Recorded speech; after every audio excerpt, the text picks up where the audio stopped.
Hello friends, मैं स्वागत करता हूं आप सबका अपने इस यूट्यूब चैनल में।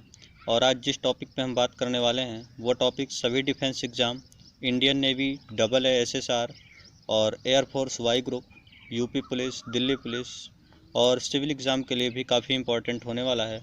तो वीडियो को अंत तक देखें और हमें मोटिवेट करने के लिए हमारे चैनल को सब्सक्राइब करें, वीडियो को लाइक करें और ज़्यादा से ज़्यादा अपने फ्रेंड्स के साथ शेयर करें। बात करते हैं इंडियन नेशनल कांग्रेस के ऊपर। तो इंडियन नेशनल कांग्रेस की स्थापना कब हुई थी? तो इंडियन नेशनल कांग्रेस की स्थापना 1885 में हुई थी। इसके फाउंडर यानी किसके द्वारा इसकी स्थापना की गई? तो इसकी स्थापना A.O. ह्यूम के द्वारा की गई, जो स्कॉटलैंड से बिलोंग करते थे और रिटायर्ड ICS ऑफिसर थे। बात करते हैं जब कांग्रेस की स्थापना हुई 1885 में, तो इसका प्रथम अधिवेशन कहाँ हुआ? तो प्रथम अधिवेशन पूना में तय किया गया, लेकिन पूना में हुआ नहीं। पूना में हैजा बीमारी फैल जाने के कारण इसे मुंबई ट्रांसफ़र कर देना पड़ा। इस तरह से हमारा इंडियन नेशनल कांग्रेस का पहला अधिवेशन मुंबई में होता है, जिसकी अध्यक्षता WC बनर्जी यानी व्योमेश चंद्र बनर्जी द्वारा की जाती है। और इसमें टोटल 72 मेंबर्स पार्टिसिपेट करते हैं। और यहाँ पे ये घोषणा की जाती है कि हर साल दिसंबर में इसका अधिवेशन आयोजित किया जाएगा, यानी प्रत्येक वर्ष दिसंबर माह में इंडियन नेशनल कांग्रेस का अधिवेशन आयोजित किए जाने की घोषणा की। इसी सिलसिले में हमारा दूसरा अधिवेशन कलकत्ता में होता है 1886 में, और अध्यक्षता दादा भाई नौरोजी द्वारा की जाती है। बात करते हैं अपने तीसरे अधिवेशन की, जो 1887 में थर्ड अधिवेशन होता है मद्रास में, और इसकी अध्यक्षता बदरुद्दीन तैयबजी द्वारा की जाती है। जैसे कि नाम से आपको पता चल रहा होगा कि ये एक मुस्लिम है, इसलिए ये इम्पोर्टेंट हो जाता है हमारे लिए कि first Muslim president of INC थे बदरुद्दीन तैयबजी। थर्ड अधिवेशन 1887। चौथे अधिवेशन की बात करते हैं 1888 ईस्वी में। चौथा अधिवेशन इलाहाबाद में आयोजित किया जाता है, जिसकी अध्यक्षता जॉर्ज यूल द्वारा की जाती है। जॉर्ज यूल, जैसा कि नाम से पता चल रहा है, ये इंडिया के नहीं लगते, तो ये first British president of INC थे जॉर्ज यूल। फोर्थ अधिवेशन 1888 इलाहाबाद। इस वीडियो में हम उन्हीं अधिवेशन के बारे में पढ़ेंगे जो काफ़ी इम्पोर्टेंट होने वाले हैं हमारे एग्ज़ाम के लिए। तो इसी में एक अधिवेशन होती है 1896 में, जो कलकत्ता में होती है, और यहाँ पे अध्यक्षता रहीमतुल्लाह सयानी द्वारा की जाती है। और यहाँ पे ये इसलिए इम्पोर्टेंट होने वाला है क्योंकि यहाँ पे पहली बार वंदे मातरम गाया जाता है 1896 में कलकत्ता, अध्यक्षता रहीमतुल्लाह सयानी द्वारा। बात करेंगे 1905 की। बनारस अधिवेशन गोपाल कृष्ण गोखले द्वारा यहाँ पे अध्यक्षता की जाती है, और ये इसलिए इम्पोर्टेंट है क्योंकि 1905 में ही बंगाल का विभाजन किया गया था। और जिस समय बंगाल का विभाजन किया गया था उस समय भारत का वायसराय कौन था? तो भारत का वायसराय उस समय कर्जन था, लॉर्ड कर्जन। अपने अगले अधिवेशन की बात करते हैं, जो 1906 में होता है कलकत्ता में। अध्यक्षता दादा भाई नौरोजी द्वारा की जाती है, और यहाँ पे सबसे पहले स्वराज की मांग की जाती है। याद रखें, यहाँ पे स्वराज की मांग की जाती है।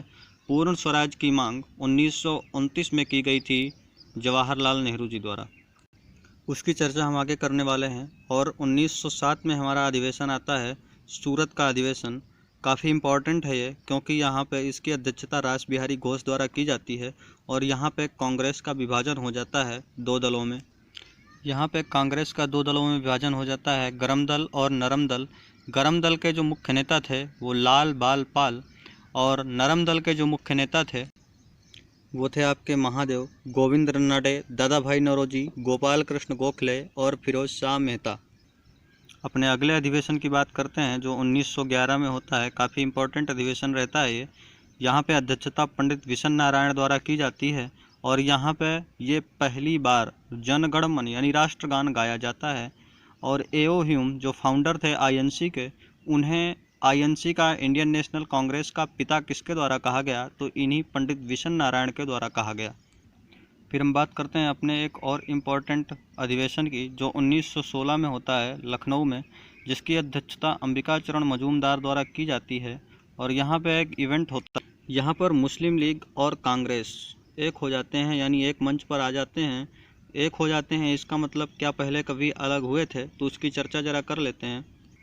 बेसिकली बात आती है कि 1906 में मुस्लिम लीग की स्थापना की जाती है, 1909 में एक मार्ले मिंटो सुधार आता है या भारत सुधार अधिनियम के नाम से भी इसे जाना जाता है, और इसमें बात की जाती है कि मुस्लिम लीग को पृथक निर्वाचन दिया जाएगा, जिसकी बात कांग्रेस मानने को तैयार नहीं होती।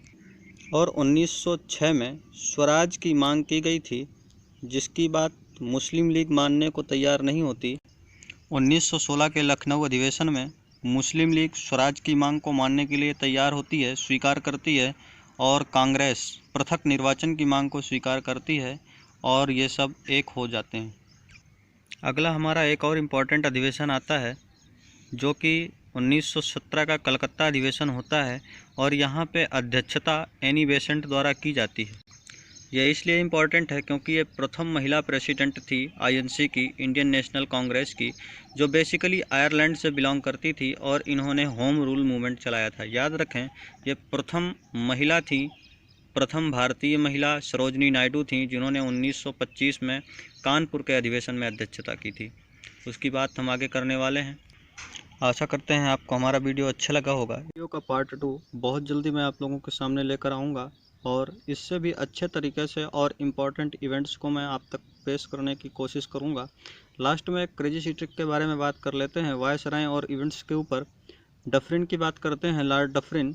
ये डफर था, इसलिए इसके समय पर 1885 में कांग्रेस की स्थापना हुई, हम कह सकते हैं। लॉर्ड कर्जन की बात करते हैं, इसके ऊपर ढेर सारा कर्जा था, इसलिए इसने आते ही 1905 में बंगाल विभाजन की बात की। लॉर्ड मिंटो की बात करते हैं, 1906 में मुस्लिम लीग की स्थापना हुई, Minto Muslim league. Thank you for watching the video. Best of luck for your exam. Please motivate me by subscribe my channel.